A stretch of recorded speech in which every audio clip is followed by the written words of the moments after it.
اگر آپ میں صلاحیت ہے اور آپ محنت کرتے ہیں اور لگے رہتے ہیں تو آپ کو کامیابی ملتی ہی ملتی ہے. کوئی آپ کے ساتھ ڈسکرمنیشن کام نہیں کرتا. ڈسکرمنیشن کی بات آدمی تب کرتا ہے جب خود کچھ محنت کرنے کو تیار نہیں ہوتا, اپنے اندر کمیاں ہوتی ہیں, تو پھر اس کے بعد یقیناً ڈسکرمنیشن ہے. ڈسکرمنیشن تو دنیا میں ہر اقلیت کے ساتھ ہوتا ہے, صرف آپ کے ساتھ نہیں ہو رہا ہے, دنیا میں ہر جگہ ہوا ہے. لیکن اقلیتیں ہی لیڈ کرتی ہیں, چاہے وہ پارسی ہوں, چاہے وہ یہودی ہوں, چاہے وہ سکھ ہوں, چاہے وہ جین ہوں. اقلیتیں دنیا میں اول رہتی ہیں.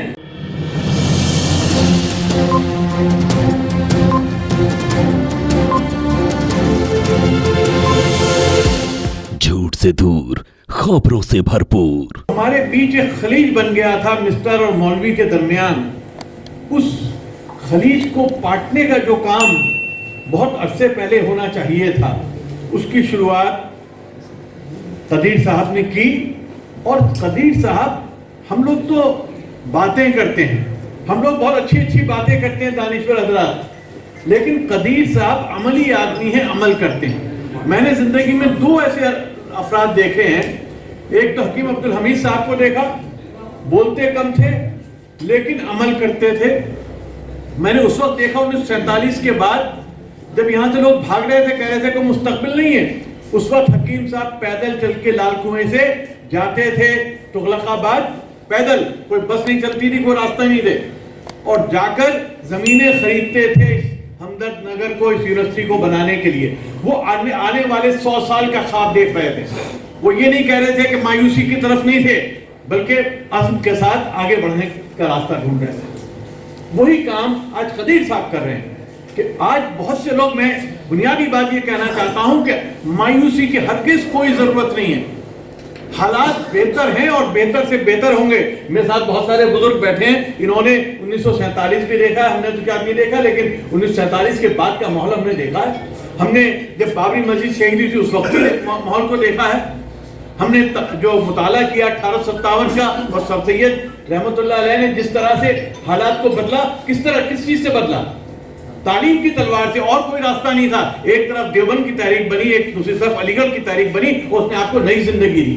آج پھر اسی تحریک کی ضرورت ہے, اور اس تحریک کی شروعات اللہ کے فضل و کرم سے بیدر سے ہوئی ہے, اور بہت تیزی کے ساتھ پورے ہندوستان میں پھیل رہی ہے. اور اس میں صرف دینی تعلیم, عصری تعلیم کے درمیان جو خلیج بنی تھی اسے پاٹنے کا کام ہے, اور اس کے ساتھ پروفیشنل ایجوکیشن. کیونکہ آج سوال یہ نہیں ہے کہ تعلیم کتنی آپ دے رہے ہیں, سوال یہ کیسی تعلیم دے رہے ہیں, وہ تعلیم کس طرح کا مستقبل بنائے گی. کیونکہ کمپٹیشن کا دور ہے, آپ کو پروفیشنلی ہر میدان میں نمبر 1 ہونا ہے. میں ہمیشہ اس بات کو کہتا ہوں کہ مسلمان, دنیا میں کوئی بھی اقلیت یہ شکایت نہ کرے کہ ہمارے ساتھ زیادتی ہو رہی ہے. زیادتی آپ خود اپنے ساتھ کرتے ہیں جب آپ نمبر 1 ہونے کی کوشش نہیں کرتے. دنیا میں کوئی بھی اقلیت 19 رہ کر اپنا حق حاصل نہیں کر سکتی. اپنا حق حاصل کرنے کے لیے 21 ہونا پڑتا ہے, دوسروں سے زیادہ محنت کرنی پڑتی ہے, دوسروں سے زیادہ بہتر ہونا پڑتا ہے. اور اس کے لیے ہمارے جو تعلیمی ادارے ہیں, ہماری جو قیادت ہے, اس کو پوری توجہ, پورا اس کا مرکز جو ہے وہ تعلیم ہونا چاہیے. اور بہتر تعلیم, عمدہ تعلیم, ایسی تعلیم کہ جو دوسرے مجبور ہو جائیں. اگر آج 30% بچے اور بچیاں دوسرے مذاہب سے آ رہے ہیں داخلہ لینے کے لیے, کیوں آ رہے ہیں؟ اس لیے نہیں کہ ہمارے قدیر صاحب کی بلڈنگ بہت خوبصورت ہے یا وہاں پہ جو ہے زیادہ فیسلٹیز مل رہی ہیں, نہیں. اس لیے کہ ان کے یہاں سے جو بچہ نکلتا ہے وہ زیادہ کامیاب ہوتا ہے, تو دوسرے بچے بھی کامیابی حاصل کرنے کے لیے ان کے ہاتھ پیر جوڑتے ہیں کہ ہمارے بچے کو بھی یہاں لے لیجیے. آج آپ کے اداروں کا کیا حال ہے؟ معاف کریں, باتیں بھی کہنا ضروری ہوتا ہے اچھی تعریفوں کے ساتھ, کہ ہمارے ادارے جو ہیں گھٹوز بن گئے ہیں, زیادہ تر تعلیمی ادارے. کیونکہ میں ایک تنظیم بنائی ہے ہم نے, alliance for education economic development of under privilege. General ضمیر الدین شاہ صاحب اس کے صدر ہیں, میں اس کا جنرل سیکرٹری ہوں, نجیب جنگ صاحب ہیں, اسماعیل قریشی صاحب ہیں. ہم لوگ پورے ملک میں ایک امبریلا آرگنائزیشن بنا رہے ہیں مسلم اداروں کو ایک چھتری کے نیچے لانے کی. اور ہمارا مقصد نئے ادارے قائم کرنا نہیں ہے, ہمارا مقصد یہ ہے کہ کس طرح سے جو ادارے قائم ہیں ان کا معیار بلند ہو. کیونکہ میں ہی دیکھ رہا ہوں کہ وہاں جانے کے بعد بچہ برباد ہو جاتا ہے, آباد نہیں ہوتا. جو ہمارے بہترین اسلامیہ کالج سہارنپور میں, دیوبند میں, ہمارا میرٹھ, ہر جگہ پہ ہمارے پاس جگہ ہے, تمام چیزیں, لیکن بچے جا کر